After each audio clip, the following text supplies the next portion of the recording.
지금 통합 논의가 굉장히 빠른 속도로 진행이 되고 있는데 지금이라도 시도교육감들의 의견을 좀 수렴하고 지방교육재정 교부금 산정을 다시 특별하게 하는 지방교육재정 상정 특례도 이번에 들어가야 된다고. 부교육감 제도도 지금처럼 국가공무원을 일방적으로 파견할 게 아니라 지방공무원으로 개선되어야 되고 자치단체장과 이제 교육감은 선거구역이 같지 않습니까? 그래서 같은 지역의 같은 권한으로 선출되기 때문에 교육 분야에 대한 자치권은 반드시 보장이 되어야 된다. 뭐 흔히 얘기하는 영재와 수재들을 과도하게 흡입해버리면 전체 교육의 하향이 이루어질 수도 있기 때문에 만약에 또 다른 선출이 된다면 교육계는 더 심한 혼란에 빠질 거다.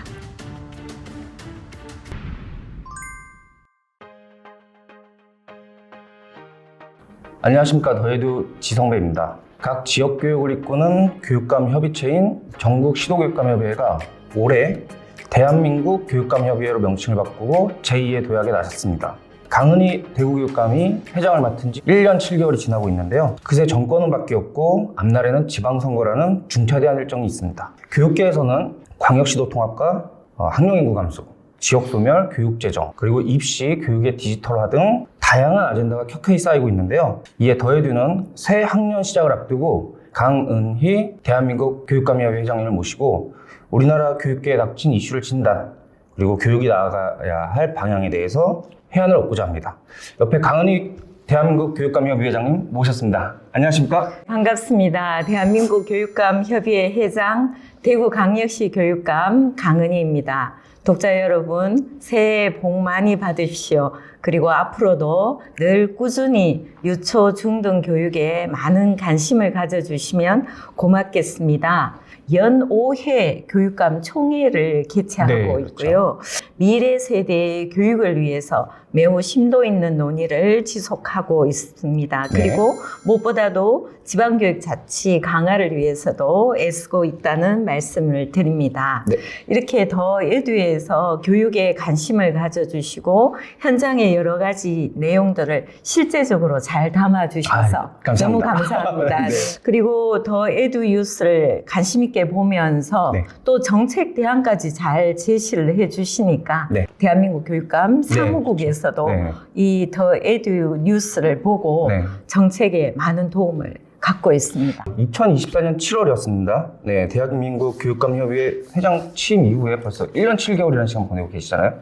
그동안 좀 잘하신 점, 이건 엄청나게 잘했다라고 생각하시는 부분이 있으면 말씀 주시고, 이거는 좀 내가 좀 더 노력을 해서 열심히 했으면 더 좋은 일이 있지 않았을까라는 부분이 있으면 또 같이 말씀해 주시면 되겠습니다. 대한민국 교육감협의회가 17분으로 구성되는데 그렇죠.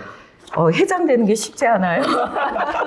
매우 어렵게 됐기 때문에 어렵게 된 만큼 일을 더 열심히 하려고 지난 1년 7개월 정말 열심히 했습니다. 뭐 여러 가지 일이 많았지만 정부에 우리가 실제적으로 제안한 건이 41건 정도 되는데요. 수용된 게 16건이고 3분의 1이 넘네요.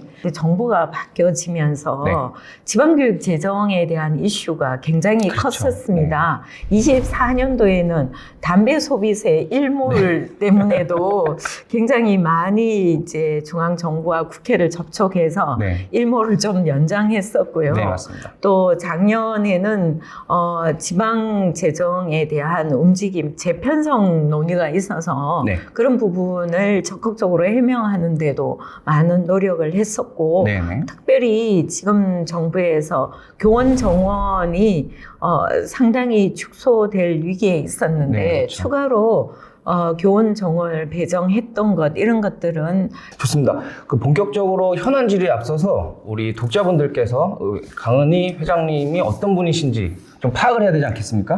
그래서 저희가 간단한 게임을 준비했는데요. 이거는 학교 내에서 학생들이 자주 하는 게임입니다. 밸런스 게임이라고요. 그래요? 두 개의 아젠다를 드리면 거기에서 더 나한테 적합한 것은 이거다 라는 것과 그 이유를 설명해 주시면 됩니다. 다시 태어난다면 IT 기업 CEO or 학교 선생님 저는 학교 선생님. 학교 선생님요? 제 의지로 선택한 직업은 학교 선생님이었어요. 아, 예. 태어난 소양은 학교 교사 쪽, 선생님 쪽이 더 가깝지 않나, 네. 품성적으로도. 품성적으로, 예. 네, 다만 이제 IT 기업의 CEO 했던 경험들이 학교 교육 정책을 이끄는데 추진력을 왕성하게 하는데 그렇죠. 그런 도움은 됐던 것 같아요. 아, 네, 알겠습니다. 두 번째 질문입니다. 네. 더 골치 아픈 상황은 말 안 듣는 직원 10명, 네. 말 안 듣는 중2 학생 1명. 네. 어떤 것입니까? 말 안 듣는 중1 학생 1명. 중2병이 확산이 돼서요. 내려오고 있지 않습니까? 네. 아이들의 정서, 성장, 발달에 우리가 좀 놓친 건 없지 않나. 네. 그리고 시대에 따라서 성장에 대한 이해가 좀 부족한 측면이 있다. 저는 네. 그렇게 보고 있습니다. 자, 그럼 세 번째 질문입니다. 2018년 교육감 도전, 월 로또 1등 당첨.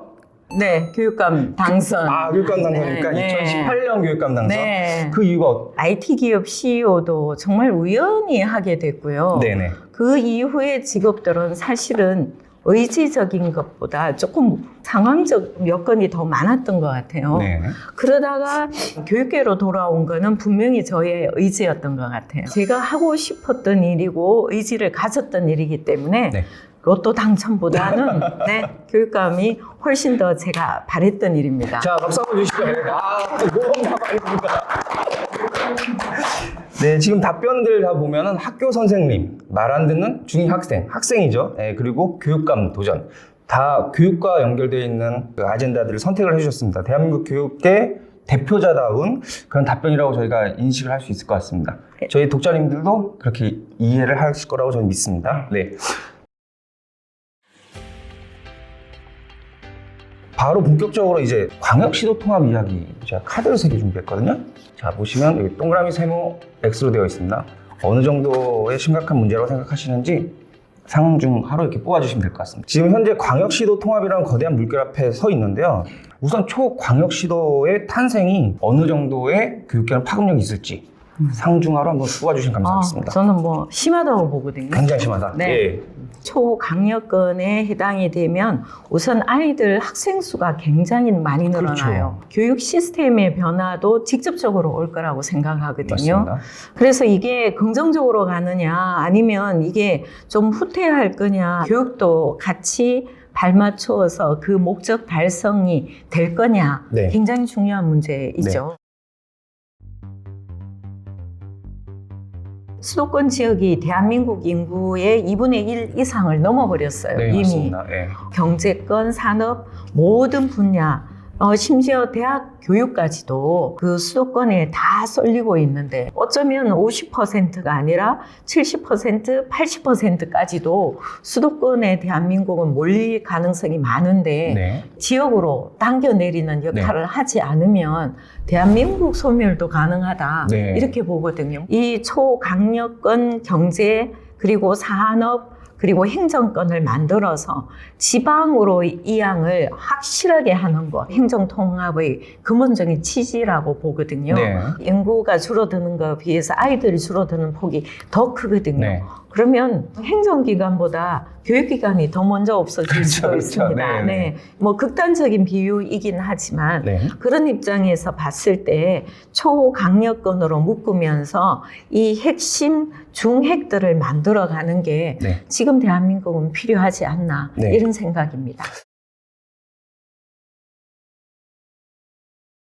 그렇다면 교육계에서는 어떤 이득을 취해야 되죠? 무엇을 발전시키고 만들어 나갈 수 있을지. 교육계의 목소리는 거의 들리지가 않아요. 그렇죠. 네. 통합할 때부터 교육 자치, 교육 이슈가 같이 함께 부각이 되면서 행정통합에서 교육의 실효적 효과를 뭐로 할 거냐. 저는 분명히 논의되어야 된다고 보거든요. 네, 맞습니다. 인센티브가 4년 동안 주어지는데 네. 4년 이후에는 그러면 독자서기가 되는가. 이 부분도 굉장히 중요한 부분이고 네. 일단 통합에 따른 이제 우리가 생각지 못한 비용이 반드시 필요할 거다. 네. 그 부분이 교육 예산으로 반드시 반영이 되어야 된다. 네. 국세 수입이 줄어들면 지방재정 교부금이 같이 줄어들어요. 네. 지방교육 재정, 교부금 산정을 다시 특별하게 하는 네. 지방교육재정 산정 특례도 이번에 들어가야 된다고. 예를 들어서 대구 경북 행정통합특별시가 되면 각종 세제 면제 혜택이 그렇죠. 주어질거든요. 네. 그래야 기업도 유치가 되잖아요. 그러면 국세 감면 부분에 대한 지방재정교육이 자동으로 감면이 그렇죠. 됩니다. 그러면 그 손실분을 통합하면서 보존하지 않는다면 지방교육재정은 굉장히 열악하게 되니까 지방교육재정 산정하는 특례가 법적으로 같이 따라와야 재정에 대한 그렇죠. 보완이 우선 이루어질 거고요. 이거는 추가되는 재정이 아니고 지금 재정을 유지하기 위해서 거잖아요. 네. 대구 경북은 행정 통합하면서 그 부분을 네. 우선 진행이 되고 있습니다. 네네. 또 중요한 부분이 제도의 자율권입니다. 네. 지금 이제 교육부가 행안부하고 교원 정원부터 시작해서 교원 성과급 그리고 교원 인사 규정까지 그렇죠. 네. 제한하고 있거든요. 지금 너무 과도하게 규제되고 있는 이러한 예산, 인사 네. 그리고 다양한 제도에 대한 자율권을 좀 더 광범위하게 풀어주면서 네. 지역에 맞는 제도가 재정립될 수 있도록 권한을 좀 이양해 줘야 된다. 이게 없으면 사실은 이제 교육 통합을 해도 실효적인 성과가 나기가 어렵습니다. 네, 네. 예. 지금 재정 말씀 주셔서 그런데 광주 전남 쪽 걸 좀 들여다보니까 20조 원 중에서 1조 원 정도 수준을 교육적으로 배정하는 걸로 이렇게 연단위에 1조 정도는 필요한 걸로 생각하는데 네네. 그게 정말 그렇게 되면 통합 특별시 교육 재정은 당장 어려워질 어려워질 거라고 것이다. 예측이 됩니다. 말씀 주신 것처럼 교육자치 소외 논란, 그러니까 논의 과정에서 교육계 이야기가 담기지 않다 보니까 교육자치를 어떻게 담을 것인지에 대한 논의가 없다라는 이제 비판이 계속 나오고 있잖아요. 통합특별시 교육감 한 명이잖아요. 네. 추가적으로 보완해주는 부교육감 제도도 지금처럼 국가공무원을 일방적으로 파견할 게 아니라 지방공무원으로 개선되어야 되고 네. 물론 이제 중앙하고의 소통도 필요하니까 국가직 형태의 부교육감도 현행 1명 정도는 유지되면 중앙정부와 지방정부의 매개 역할을 할 수 있도록 그래서 여기에는 반드시 제도적으로 이미 법률안으로 들어가 있어야 된다. 그래서 뭐 예를 들어서 대구 경북 같으면 국가직 부교육감 1명, 지방직 부교육감 2명 이상을 둔다. 이런 규정이 꼭 필요하고요. 통합이 되었을 때 인사가 막 흔들려도 곤란하잖아요. 그렇죠. 당분간 기존 제도를 유지하면서 단계적으로 풀어야 교육계는 혼란보다는 좀 더 책임감 있는 정책의 개선과 교육 발전이 될 거다. 통합 이후에 이제 아마 국가 단위의 지원위원회가 생길 것 같거든요.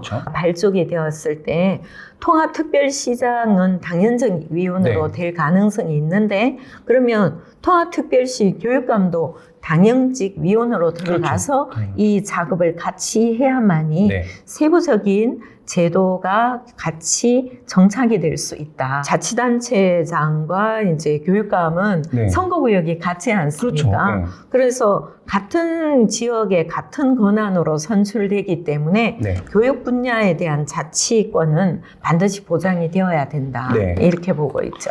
그 광주 전남 것만 제가 살펴봐서 그렇긴 한데 그쪽에 목적에 교육이 안 들어가 있더라고요. 그래서 그 목적에 교육이 안 들어가 있으니까 교육은 행정에 따라오는 수단일 뿐이다. 이렇게 이제 평가하시는 분들이 있어요. 교육이 행정의 보조적 수단이다. 통합특별시의 이제 교육을 다소 이제 종속적 변수로 보는 경향도 이 전체 법률안 가안들을 보면 그런 뉘앙스를 배제하기가 참 어렵다.